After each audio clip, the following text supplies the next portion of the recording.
Episode 6 of Season 12 is very special for the Prospector Podcast because today, April 3rd, 2025, the day that we're filming is the 10-year anniversary of the Prospector Podcast. So today, our focus is on the office in which we've been working for the past semesters. We'll also hear from some former hosts about how their experiences were on the podcast. But to get into specifics, we'll first talk to Alyda Muela, our arts and culture editor, about her journey coming to UTEP and working for the Prospector. And then things are going to get spicy because we reveal our first impressions about ourselves. And finally, we pick up on Cam, who left us last episode, but fills us in on how life and football tryouts have been going. Don't go anywhere. It's the 10-year anniversary of the Prospector Podcast. I'm Sebastian Perez-Navarro.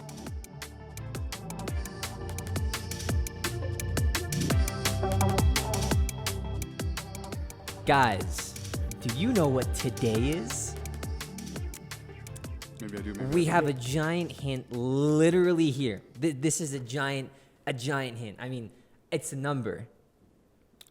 I don't know if you guys can count to this number, but it is a crazy. number. I just want you to reveal it. I want you to reveal it. It I want is. to make it real. It is the Prospector Podcast 10-year anniversary. Literally April 3rd. Today we're filming this. April 3rd, Cam. Show us the date. Show us on your phone. We can zoom into it. It's April 3rd, 2025. The first ever Prospector Podcast episode came out in April 3rd of 2015. Back then, that was a Prospector Sports podcast. It was dedicated towards everything sports, and now it's what we've turned it into. The randomness we turned it into. Thank you so much for joining us on the Prospector Podcast.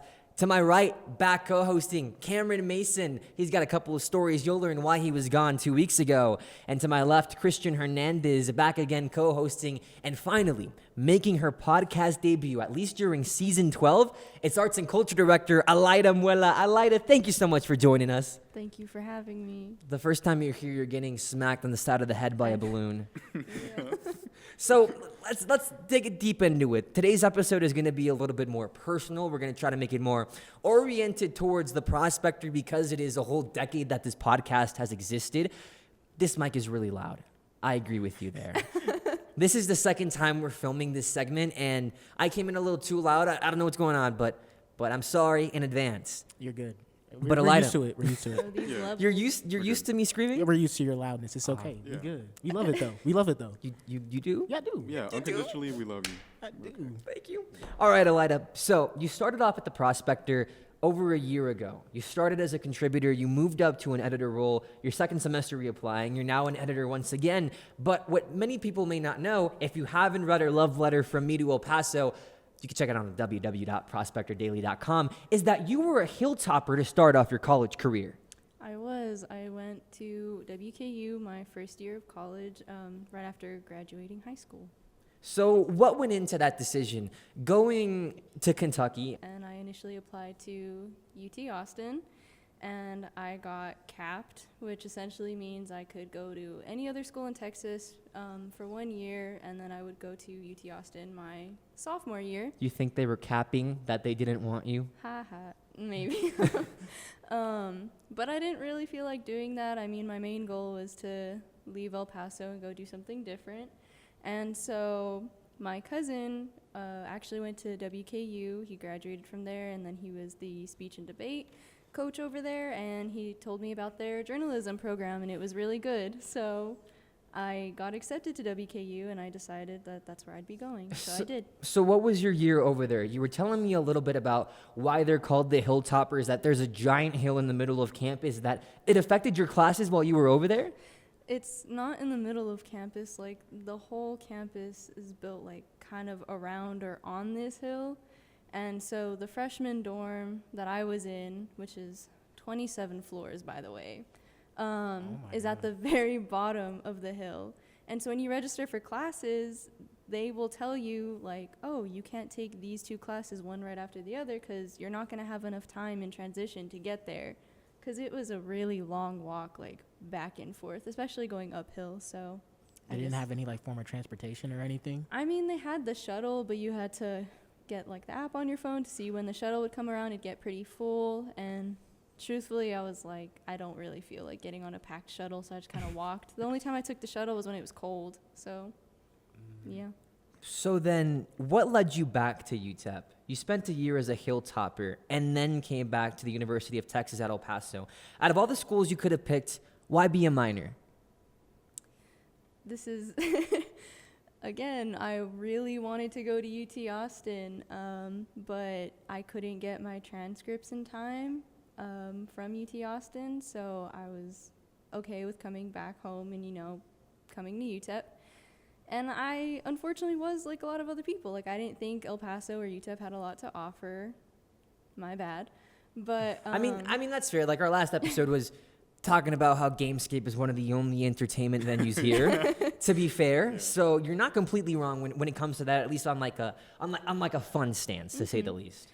I think also just from like the university point of view, I didn't realize how much their journalism program had to offer. I didn't think there were that many opportunities for journalism in El Paso, and so, I mean, that's kind of why I was venturing elsewhere, and then, things just didn't work out, and I came home. But after being home and joining the Prospector, that's kind of when I really started to realize, like, oh my God, they have a really great journalism program. Everything's going so well. There's so many opportunities, and it's kind of why I wrote my article the way I did, because it really changed my perspective. What led you to the Prospector, and how did you go from a contributor to immediately jumping into an editor role? Well, I started in the fall of 2023, and I was too scared to join the Prospector. I knew about it, but I didn't really think I was ready or was good enough. I thought it was too competitive. And then during the spring, I didn't really have many friends. All I was doing was school and like working, and I wanted to do something different. So I finally got out of my shell and I applied for the Prospector. I don't remember how many stories I did, but I remember falling in love with it pretty quickly. I really liked interviewing people. I mean, I hadn't really gotten that far into my journalism classes at that point. So the Prospector was my only exposure to journalism. And then, I tried to do as many stories as I could, and then when the fall came around, I decided to just try for editor positions for web and copy, because I wanted to do something different. And I think by that point, too, I had started taking more classes, and I felt more confident in myself. And I think that's the big thing, is, like, coming to UTEP, I started out really shy, and then I really gained, like, self-confidence in my journalism abilities and just in myself in general, and I think that's what helped me become editor. Now, web and copy is an extremely hard job, at least in my opinion. You're in charge of literally uploading every single story that goes on web. Like, that literally falls on to you. For some context, Cam, this is his second semester at the Prospector as a contributor. Kristian, this is your first as a contributor. Yes, I'm a freshie. It's a club.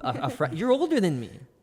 Still freshie. A freshman in Prospector term. I guess so. A rookie, whatever you can say it. But not only do you have a club of contributors here, but specifically, I think your story stands out because it proves, like, no matter where you started, as long as you can build up some semblance of a reputation for yourself, it can dictate how far you can go. And really, any company, because you're not only in the Prospector, but you've also had internship with KTEP.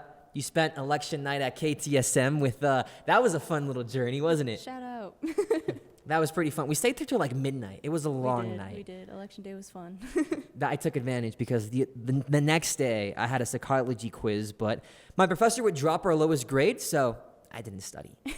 So. And that was the one to drop? That was the one that got dropped. That was my only lowest grade in that class. You know what? Worth it. It was. It was insanely worth it. But the jump from contributor to editor is just, it's something that seems far off, yet it's closer than some people tend to think.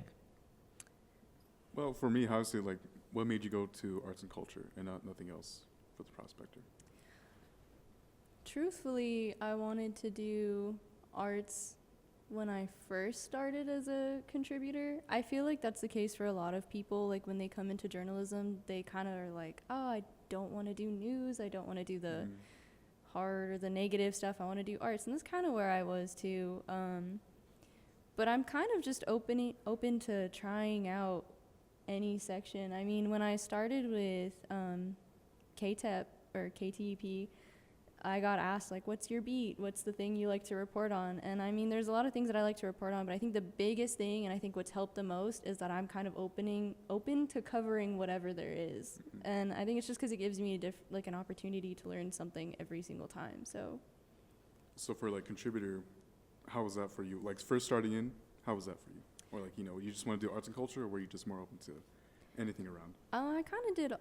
I think the only thing that I haven't done, sorry, Sophia, is sports. Yeah, I knew you were going to say that. I've done like maybe No, that's a lie. You did photos last semester for sports. Well- UTEP beat Tarleton. But in terms of like writing and Writing, stuff, yeah. I think I've only done 2. So I did a story my first semester on the Corazón de Niños race, and then I did on fantasy football. But I think that's more so just because I don't have as much knowledge and I get kind of scared. Sorry, you okay there? Okay, yeah. But yeah, starting out, I mean, I did a lot of arts, but I did some news and stuff too. So Okay, interesting.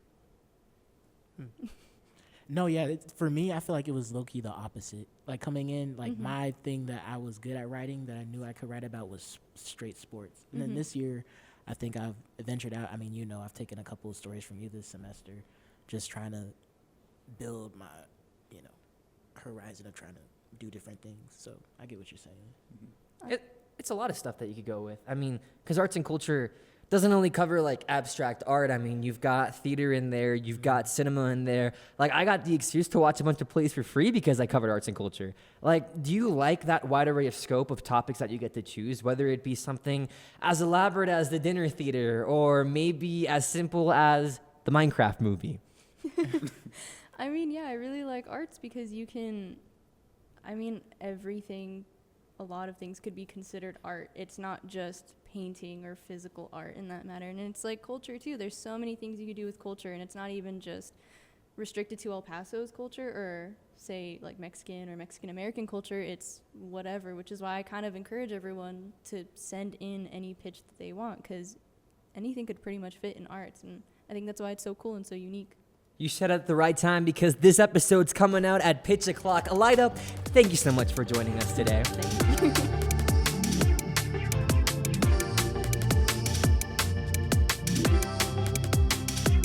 What's up, Prospector Podcast? I'm Adrian Broaddus of 600 ESPN El Paso. Not too long ago, I was at the Prospector Podcast. I was hosting things, love launching the Prospector Podcast once upon a time, and I was at the Prospector from 2015 to 2019 in various roles. I love sports. I'm here at a sports radio station here in El Paso, Texas, and I just loved my time at the Prospector. I'm so happy to celebrate the anniversary of the Prospector Podcast. And you got to think back to when we originally started it. We just wanted to get the opinions of student minds out there in an audio landscape. And now that we've seen the rise in popularity of things like podcasts, the Prospector Podcast has held true all these years now. And so I've had some amazing experiences with the Prospector. I went to the Final Four and covered the NCAA National Championship, went to an incredible conference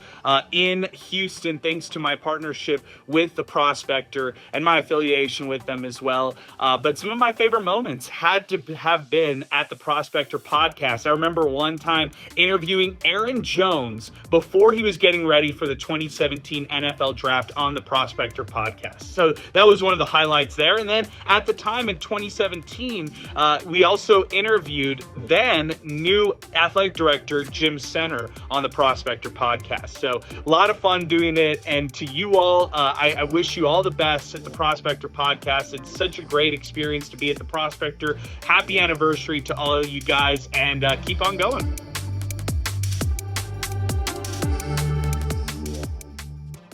Today's episode is a little bit more personal. We brought on our audience and engagement editor, Ximena Cordero, to help us talk about the first impressions in which we had over ourselves, because some of us have a little bit of history with each other over multiple years. Another group of us has only known each other for a select couple of months. So now that we're all here, it's 10 years of the podcast. We haven't spent 10 years together, but we can still talk about what was our first impressions of each other. Ximena, you're our guest. I want to start with you first. What did you think first of everyone at this table? Everybody? Oh boy. I mean, The roasting session is going to bring out the flames. Yes. I knew Cam through you, kind of. You knew? I thought you said ham for a second. I knew No. ham, kind of. Because, like, the only thing I knew about him was that you guys knew each other. This is, like... the only thing I knew about Cam was that you guys knew each other in high school, so I was like... is this kid like also a speech and debate kid or like? Oh no, he's the opposite. Yeah, and then I found out he was the opposite, and I was like, you know what, Aw, that do you makes feel sense. flattered? She thought you were a speech and debate kid. This guy was in football all of his life. Yeah, yin and yang. Opposites No, attract. I think he's offended rather than flattered. No, I am flattered. I'm flattered. Flabbergasted. Okay, so you thought that he was going to be a speech and debate kid. Yeah, because you guys knew each other, but then I was like, oh no. Was that when you first saw him, or? I You mean, guys I can rotate. genuinely, I don't remember the first time I saw you guys. I am so sorry. But actually, I remember the first time I saw you. Okay. Wait, when was your first time like at the? Oh, dude, I was so shy. I remember, it was orientation. I was brought on as a staff reporter, fall 2024. This was last semester. 5 days before that day, I had undergone wisdom tooth surgery. Oh, I remember. So I had a... You have a picture of that? Like your teeth? Oh, swollen? my staff photo from last semester was taken while I was recovering from wisdom tooth So surgery. this- We can show it. I'll put it in. It was taken while I was recovering from wisdom tooth surgery. I begged to have it retaken. I was told no. I was told no because the press passes and whatever. So for a semester, it was the wisdom tooth photo. To make it even worse, my intro piece as an editor, I couldn't be here for the profile pictures this semester because I was in Utah. So guess what photo they used on the newspaper? That one. Well, I think the first thing that everybody thought of me here was, oh, this guy's wisdom tooth boy. No, I'm gonna be so for real. Sebastian was so dramatic about that, and I was like, I did not know. It was terrible. Bro, my cheeks were Yeah, bad. but like we didn't know that your cheeks weren't like that. Yeah. So like, how were we supposed to judge? It was my only talking point, to be fair. I was extremely shy, and I felt that everybody knew each other. So being there was just, I was non-talkative.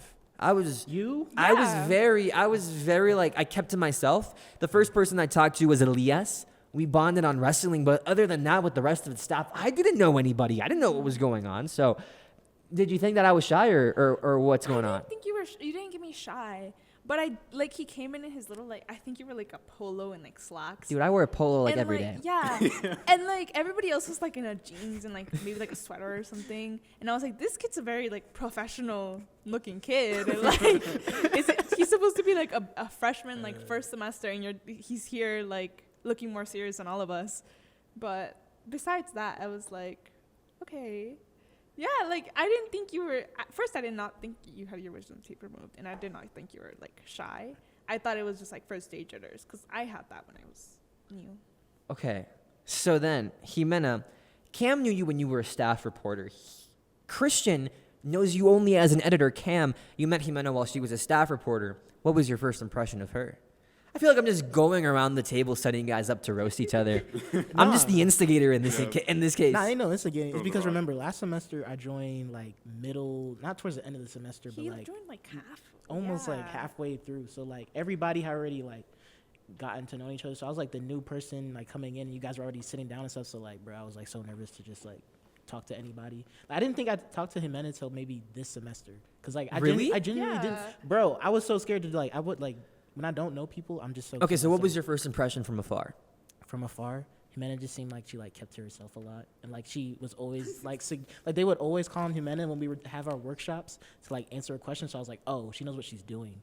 I was like, okay, she like. Oh you know what yeah, I'm saying? last semester Ximena was the prime example That's for what how I'm to do saying. everything Yes. right. Like, here's how you. So I was like, oh, okay, she was really good at reporting. You know. What I'm Here's how saying? you do an audio piece. Here's how to do your interview. Here's how to do a story. It was all Ximena. Yeah. All, Yeah. Thank you. all Ximena. So I mean, big GGs. You know what you're doing. You've been a staff reporter for 2 semesters. You got finally promoted to an editor position. Very well deserved. Kristian, you've known us now at our current state. What you think of everybody? First impression at this table. First impression. First impression. Be completely honest. Be dead honest Well, with since us. I know you this one, you know what? You can rotate. The zero- You can rotate the chair. The zero on that wants to wheel. talk. The zero wants the mic. No, like rotate the wheel, like the chair this way. Big. Like, don't rotate the chair. A rotate the huge wheels. thank you, by the way, to Oh, Evelyn I Palma know for what getting you us mean. these I see you're messing balloons. up. Thank you, our web and copy editor. She was on episode 4. Oh. Thank you, Evelyn. We're fine. All right, we'll fix that later. Guys, I need you to say thank you, Evelyn, on the count of 3. 1, 2, 3. Thank you, For Evelyn. real, thank you. Okay. All right, anywho, Kristian, do continue. Okay, I'll start off with you because you gave me the biggest impression, I guess, from what Is I that a see. bad? You gave me the biggest impression is like telling someone, yeah, that's interesting. So do continue. Why are you feeling insecure about me saying that? Because I'm feeling scared on what you're going to say. Yeah, because it's neutral. You don't know. So All right. So it Do was. say. What was it? It was like the week before the first week, correct? Something like that. We had a whole budget meeting to go on. I don't know anyone. I don't know who it was. I just saw Avery. I'm like, oh, there's Avery. I know where to go now because we had the whole Zoom meeting to get interviewed and stuff. So I'm a photo contributor. I walk in. I sit down on that big, what's it called? That brown table. Like conference table. I'm sitting up front near the front. And then everyone's introducing themselves. All the editors are introducing themselves. And I see Sebastian be like, all right, guys. Just start clapping everything. I'm like, okay, this kid seems energetic. I'm understanding why he's like that, what he does. He just had a venti cup of coffee before he started. So it's caffeine related. A little bit. Yeah. A tad. Cam, if I remember correctly, you were wearing like a black Letterman jacket. Or something. Something like black and white. The first one? Yes. I the think very, so. very first budget meeting. Dang, how you remember that? Because I remember Crystal commented on it. You have a new style. I was like, oh, this that's must be a right. new style for him. I wonder how he dressed last semester. That's how I was wondering. Huh. Sorry, is that too deep? I feel like I'm like. No, out of because myself. Crystal did say that. Because I came in with like my glasses and they were Yeah, she was like like, dark. okay. And she was like, I can't remember the glasses. Okay, She's yeah, like, like okay. something She's like like, that. so I'm like, okay, Hollywood or something like Yeah, that. I I'm was like, okay, I can tell he's 18 or 19 years old. I wonder how he dressed used to, but now he dressed like this. Okay. So you can tell that he was 18 or 19 just from wearing sunglasses? No, just by how his face looks, how he talks. Just Like things the He's that. saying you have a baby Yeah. face. I mean, I guess so. You have very good skin. That's very thank good. you, thank you. Imagine I said you were appreciate 30 right now, bro. Oh my god. Like what? That's what. We'll get to that right that. now. I'll get to Kristian in a minute. That's okay. Ximena, I don't know. We didn't really talk too much. I just found out we had a French class together. I was like, wait, what? Oh, yeah. With Gael and everything. So I was like, okay, I don't know these people, but I guess I know these people now. And then the way your art set up, it's like you're kind of near the corner in a way. So it's like do that, and then you leave. And then sometimes we'll sit down. I'm like, okay, I'll say hi sometimes. So you just seem normal to me. You seem the most normal of the whole bunch. You guys' first impressions are extremely tame, and I'm very surprised. What are yours of Mine? Yes. Yeah, now, Yeah, now because I I'm know you got a curious. crazy brain in there. I thought Cam was going to hate me when I met him and that's because we met our junior year. I was the director of the video announcements. He was an anchor. I wasn't mean. No. I was just bossy, to be fair. With me and Max, I remember. Yeah. 'Cause me and Max were always messing around. Yeah. Max Mancia, he was another football player at Eastwood High School. He was a running back. I nicknamed him Mad Max, by the way. Totally deserved that. So they were anchors. I was directing them from the back, and you guys messed around a little bit. I had to be like, guys, I need you to do this. I need you to do, because we were trying to pass, right? It was you either like you have 45 minutes, you produce like a 5-minute video announcement, you get 100 if you do it, you get a 0 if you don't. So it was like high tense, man. So I wasn't joking around there. And like I wrote in, I don't know if it'll be officially out yet. Depends when orientation starts. Like I wrote in the podcast opinion piece, I mean, you had no reason to be friends with me. Yet, I don't know, it's because, I would like to think that's because you're a good person, not because I was the broadcaster over at East when you were trying to win me over. No. Yeah, exactly. No.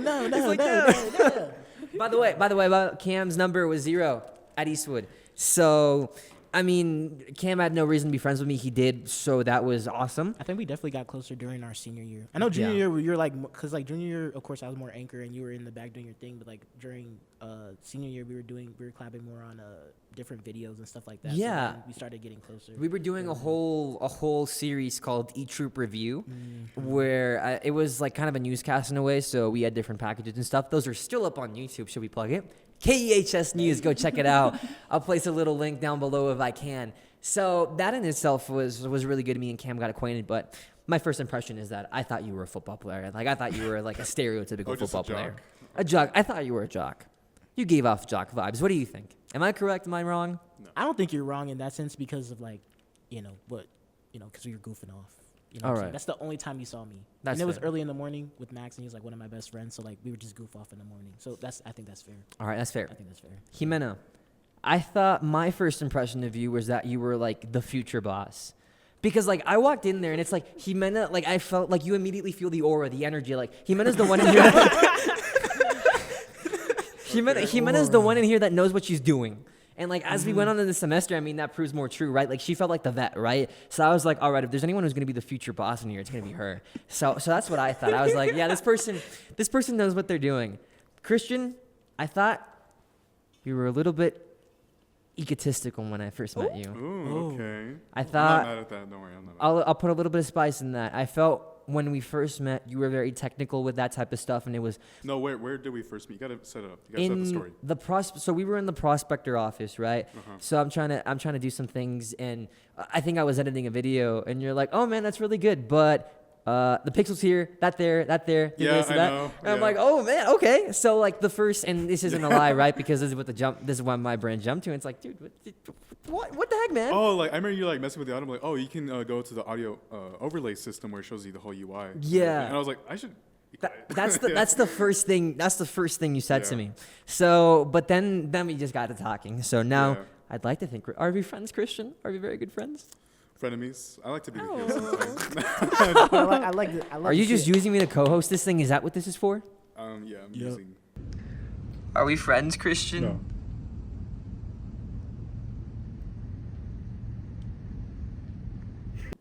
I'm joking. But yeah, my perfectionist, I tend to project sometimes. So that won't be a lie. I'll spice it up a little bit. But Kristian, you know I love you. So those are my first impressions of everybody here.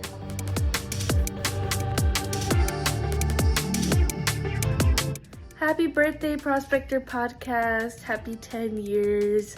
It's been a great run. I'm so happy that our podcast has been going for 10 years now. It's actually pretty amazing. As you may know, I'm Avery. I'm the editor-in-chief right now. And I was once the multimedia editor who also ran the Prospector Podcast my sophomore year. It was an amazing time. I loved every second of it.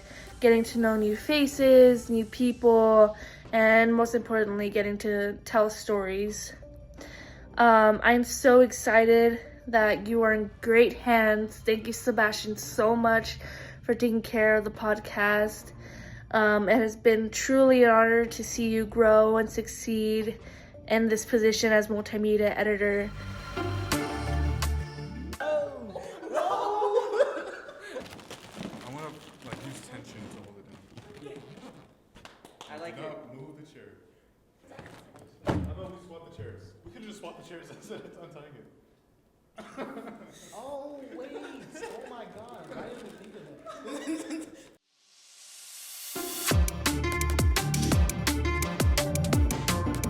It only took us 2 segments to figure out how we're supposed to format the 10. Our apologies. This was inverted in a way that we thought was opposite, so we put the 0 thinking that it would look like a 10, but now it officially looks like a 10. Evelyn, we are doing your balloons justice. Thank you so much for these balloons. We thanked you last segment. We thank you again, and thank you for joining us. You are officially a co-host now. Cam is a guest. Yay! Yes. Second time on the podcast, and I've been Welcome. promoted. Yeah. Exactly. Flatter. Evelyn Palma, our web and copy editor. Cam, I needed you to be the guest today because you didn't show up last episode, which is out now. Well, this one's going to be out now too, but you get the gist for those who understand the system. Cam, you didn't join us last time. I asked you if we could talk about this, and we are going to talk about it. You were off trying to conquer the football landscape at the University of Texas at El Paso.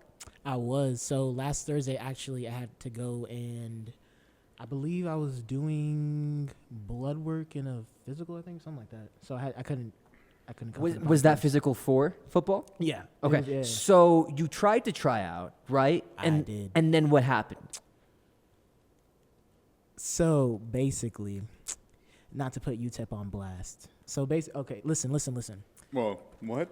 Okay. Right, yeah. Yeah, okay. I can't see your face. My fault. Okay, we're good. I'm trying to, my fault, y'all. Okay, so 3 weeks ago, okay, they sent an email out. There's like 50 of us that applied to try out, right?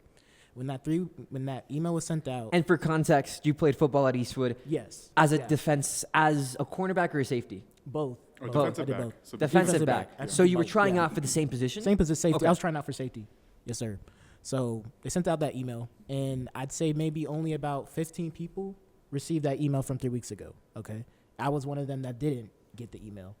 So that Thursday comes around, and they send an email for a meeting for that Friday. We didn't know, and it was like, hey, you got to have all this stuff in by this day. And so we all sent the email. We're like, yo, like we just got the email. We didn't even know we were supposed to have the majority of this stuff. So Friday, that meeting comes around.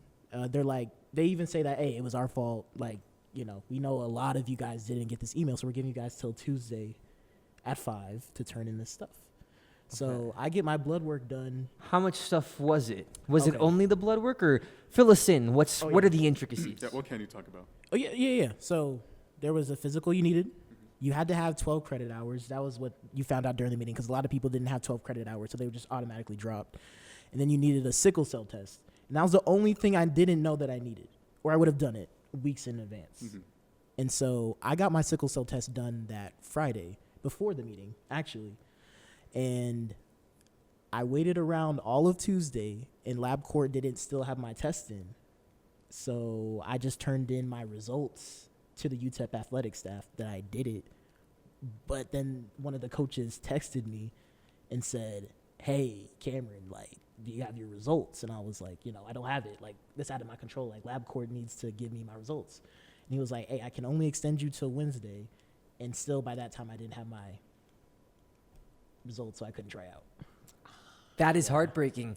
And that's not only really intricate, I mean, obviously more intricate than joining a high school team, right? Most definitely. So then what was your experience? What coaches did you get to talk to? How gruesome was the workout going to be? And how selective was the tryout process? So the first one that I'll answer is how gruesome it was. I thought it was going to be, I know they weren't going to give walk-ons like a type of, UTEP just had a pro day 2 days prior to the walk-on tryout from people from the last season to, try to work out for this XFL team or, trying to get a football opportunity on the next level.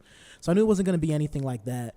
But actually the actual tryout was only less than an hour for people that were able to try out. And it wasn't even what I thought. I expected like a 40-yard dash or even certain drills, one-on-ones, especially as a DB or a receiver. You're trying to showcase yourself. There weren't even one-on-ones. Or not even like 7-on-7? Just there wasn't anything like that. Really? Which was surprising. So I didn't know how they would even evaluate, how you're supposed to evaluate someone in an hour unless it's just about strictly size or just physicality. That's what I'm saying. Like, you're not really going to get a real evaluation of somebody in an hour. And all they did was like little drills and stuff. And of course they had like, there are different segments of, where you split it off like receivers do, routes on air like you remember from, Eastwood. Oh, I never tried out for football. I do. Do you think I tried out for football? No. But I remember when you beat Evelyn, we might need you to make a call. Call Isaac on the phone. Isaac Galvan, he played football. You can watch Montwood versus Eastwood 2023. Still on the Eastwood Performance Athletics YouTube channel, by the way. Slight flex for context. Her boyfriend went to Montwood, played football. Who now I understand that his backup is playing for UTEP. Yes, and Isaac actually also went to the walk-on tryout. And so hearing from him was really interesting because he also tried out last year. And the way they structured it this year was way different than they did the year before. So what you're saying is you thought it'd be more running and things like that. Mm-hmm. That's kind of what they did more last year.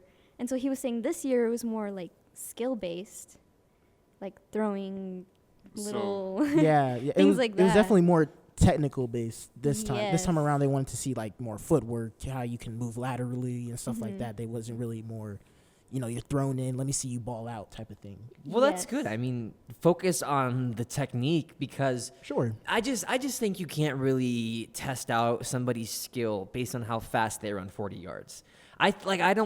You asked me about the combine. I think the combine's drills are very selective, and I don't think they're a good evaluation on skill. Like, they need to be in a clutch, critical moment. Was yours, Cam, going to be more focused on a combine-esque NFL style, where it's like, all right, go try to intercept the pass, but you're only one-on-one? Or would they place you in the team, see who won? What was it going to be like? Well, what I was thinking was... most definitely, like, how the NFL has those individual ones. Like, I knew they were going to look at technique. Technique is out of everything. It's about how coachable you can be, especially as a walk-on. Tiptoes. Sorry, I just had to. That's stuck in my mind. I think I watched the Gridiron Heights episode. So, for those who don't know, Gridiron Heights is an NFL cartoon made by Bleacher Report. It was big back in 2017. They released episodes weekly. Now I think it's bi-weekly if they even release episodes anymore. And one of those episodes is, I think it's Russell Wilson doing a drill where it's like tiptoes. Oh, from Bleacher Report? Bleacher Report, yeah. Those are hilarious. Yeah, okay. I know what you're talking about. I know you're talking about. I just never seen it. Yeah. But what's it called? Yeah, I knew it was going to be really technical, but I was thinking you can be technical, but you need to also showcase that you can be in a position to actually make a play and stuff like that. So I thought they would give us the opportunity to do that. But, of course, hearing from some friends, they didn't get the chance to do that. So I guess, I mean, it's more, of course, you know, as a walk-on, you're going to be the bottom of the bottom.